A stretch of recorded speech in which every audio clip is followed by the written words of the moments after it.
Je ne sais pas si on a remarqué, si on avait remarqué jusque-là, que la devise française liberté, égalité, fraternité est marquée par un point commun. Quel est le point commun entre ces trois termes?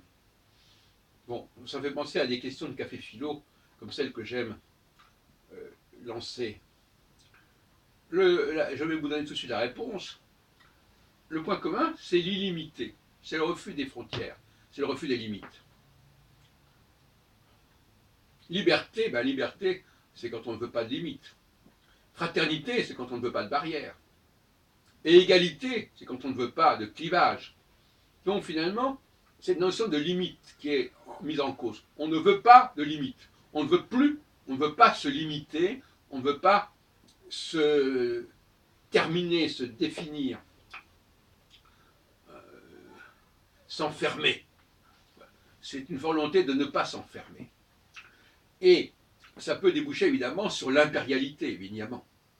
C'est-à-dire quelque chose qui... On ne reconnaît pas les frontières, on ne reconnaît pas les barrières, on ne reconnaît pas les différences. Et il y a un côté un peu schizophrénique, pour revenir sur les analyses que j'ai faites à ce sujet. C'est-à-dire celui qui ne peut pas distinguer, qui ne peut pas dire, qui ne peut pas et qui ne veut pas distinguer. D'où effectivement cette utilisation de cette devise par rapport au féminisme. On ne veut pas distinguer les hommes et les femmes puisque c'est liberté, égalité, fraternité. Alors donc, effectivement, ne distinguons rien.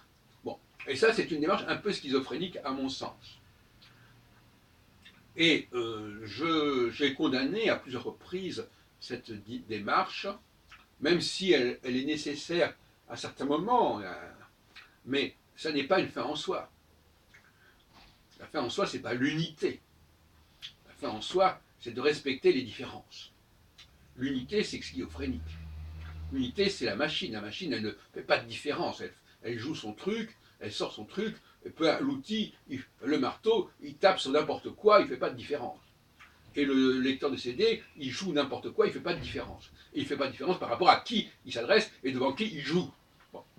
Donc, l'impérialité, c'est la cause de beaucoup de mots. Hein. C'est-à-dire, ce sont des mots parce que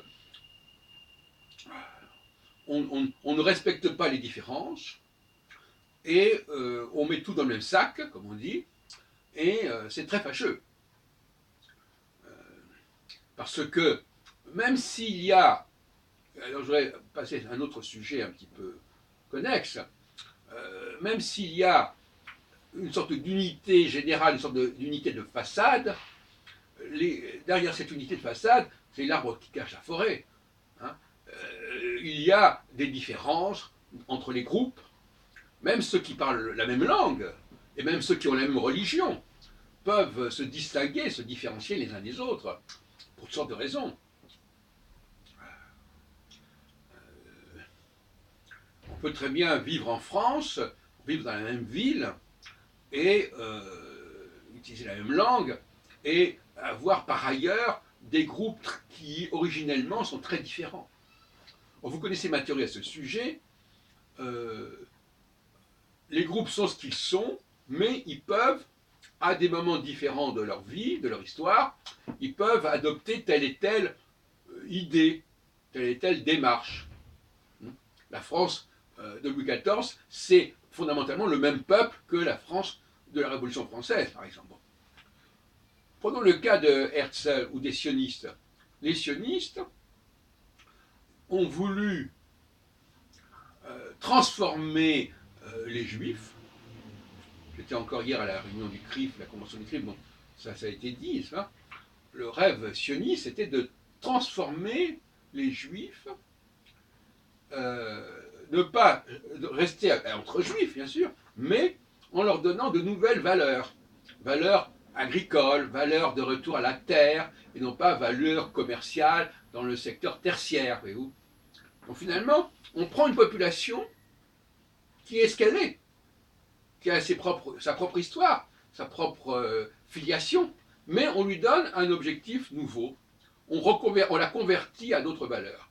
Ce qui fait qu'on peut très bien réunir au sein d'un même ensemble, au sein de mêmes valeurs, des populations extrêmement différentes, et qui vont, malgré tout, rester différentes les unes par rapport aux autres.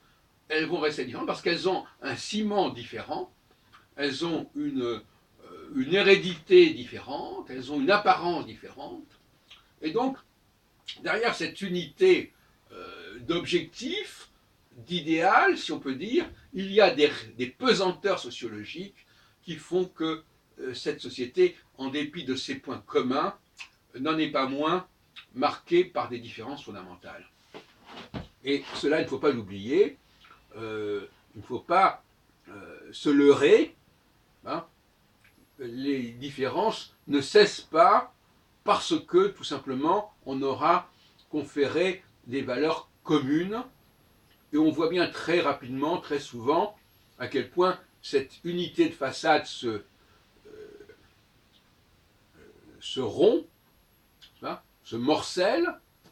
On a le nombre d'exemples infinis, n'est-ce pas, de ce craquellement, n'est-ce pas, cette déconstruction qui fait que l'objectif commun, comme par exemple le communisme en 1989, l'objectif commun ne fait plus sens, et on revient sur les fondamentaux des différents groupes qui constituaient cet ensemble, cette société, réunie artificiellement, plus ou moins autour d'un objectif commun, et l'on retrouve, à ce moment-là, on retrouve le principe de réalité, c'est-à-dire que, voilà, le principe de réalité, c'est que, voilà, il y a des différences fondamentales, et le principe, une sorte d'idéal utopique, a donné l'impression que toutes ces différences étaient résorbées, étaient dépassées.